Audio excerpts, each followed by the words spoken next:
ओम नमः शिवाय। शिवजी सदा सहाय। ओम नमः शिवाय। गुरुजी सदा सहाय। रुद्र संहिता के सती खंड का 30वां अध्याय। सती का योगाग्नि से अपने शरीर को भस्म कर देना, दर्शकों का हाहाकार, शिव पार्षदों का प्राण त्याग तथा दक्ष पर आक्रमण, ऋषभुओं द्वारा उनका भगाया जाना तथा देवताओं की चिंता। ब्रह्मा जी कहते हैं, नारद मौन हुई। सती देवी अपने पति का सादर स्मरण करके शांतचित हो सहसा उदार दिशा में भूमि पर बैठ गई। उन्होंने विधि पूर्वक जल का आचमन करके वस्त्र ओढ़ लिया और पवित्र भाव से आंखें मूंद कर पति का चिंतन करती हुई वह योग मार्ग में स्थित हो गई। उन्होंने आसन को स्थिर प्राणायाम द्वारा प्राण और अपान को एक रूप करके नाभि चक्र में स्थित किया।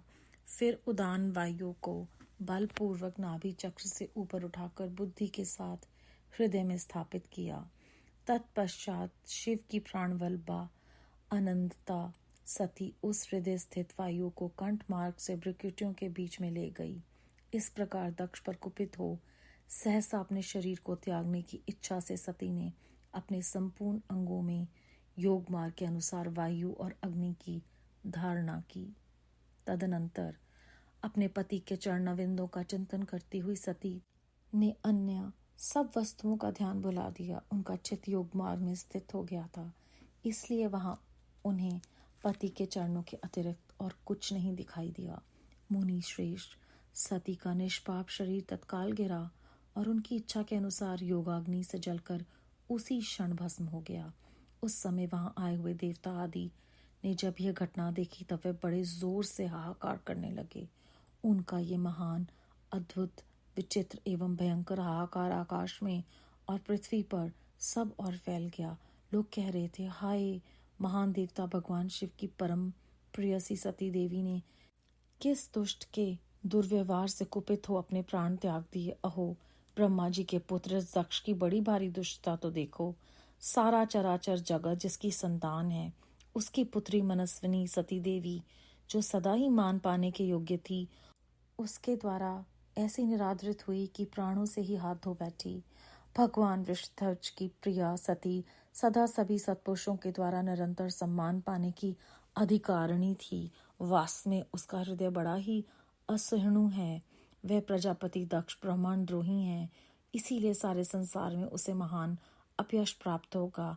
उसकी अपनी ही पुत्री उसी के अपराध से जब प्राण त्याग करने को उद्यत हो गई, तब भी उस महा नरक भोगी शिवद्रोही ने उसे रोका तक नहीं।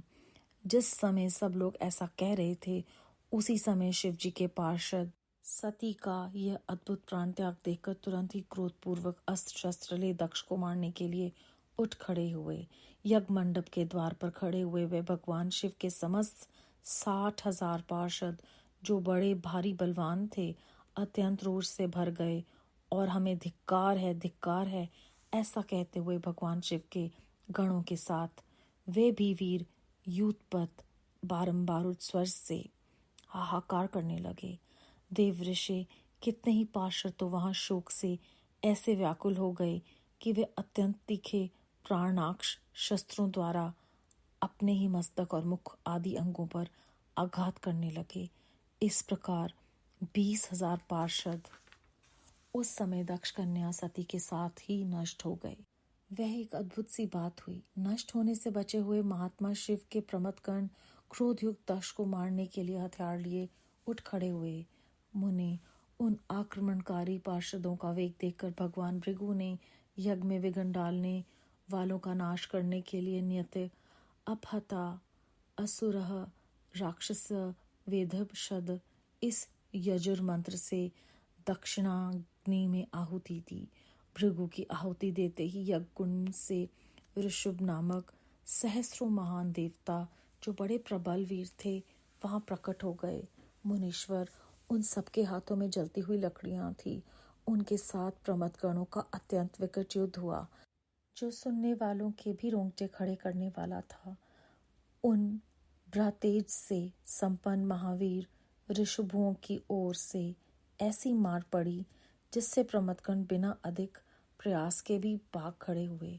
इस प्रकार उन देवताओं ने उन शिवगणों को तुरंत मार भगाया। ये अद्भुत सी घटना भगवान शिव की महाशक्तिमयी इच्छा से ही हुई। वह सब देखकर ऋषि इंद्रादि देवता, मृदगण, विश्वदेव, अश्वनी कुमार और लोकपाल चुप ही रहे। कोई सब ओर से आकर वहां भगवान विष्णु से प्रार्थना करते थे कि किसी तरह विघ्न टल जाए। वे उद्विग्न हो बारंबार विघ्न निवारण के लिए आपस में सलाह करने लगे। प्रमद गणों के नाश होने और भगाए जाने से जो भावी परिणाम होने वाला था, उसका भली भांति विचार करके उत्तम बुद्धि वाले श्री विष्णु आदि देवता अत्यंत उद्विग्न हो उठे थे। मुने, इस प्रकार दुरात्मा शिवद्रोही ब्रह्म बंधु दक्ष के यज्ञ में उस समय बड़ा भारी विघ्न उपस्थित हो गया। अध्याय 30 समाप्त। इस अध्याय में हमने जाना कि योग के बल से जो सच्चे और पवित्र होते हैं वो किस प्रकार अपने प्राणों को भी त्याग कर सकते हैं। बहुत ही विस्तार पूर्वक इस अध्याय में हमने जाना। उसके बाद जो लोग हैं जिन्होंने ये सब देखा, उनके अंदर हाहाकार मच गया। फिर यहाँ पर हमें बताया गया है कि ये सब कुछ देखकर भी शिवजी महाराज ने किसी को नहीं रोका। तो कहने का अर्थ है ये कि हमें उन्होंने जो ये फ्री विल दी है, हमें ये डिसीजन मेकिंग पावर जो दी है, वो हमारे हाथ में है कि हम किस तरफ जाते हैं। वो हमारा मार्गदर्शन करते हैं, लेकिन हमारे कर्मों में हस्तक्षेप नहीं करते।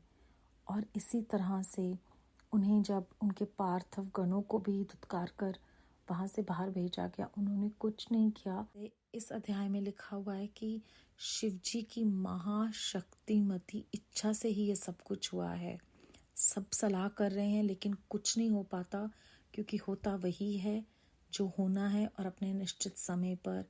हमें ये भी एक बहुत बड़ा गहरा ज्ञान जो है वो इस अध्याय में मिलता है। बेअंत शुक्राना गुरुजी महाराज। ओम नमः शिवाय। शिवजी सदा सहाय। ओम नमः शिवाय। गुरुजी सदा सहाय।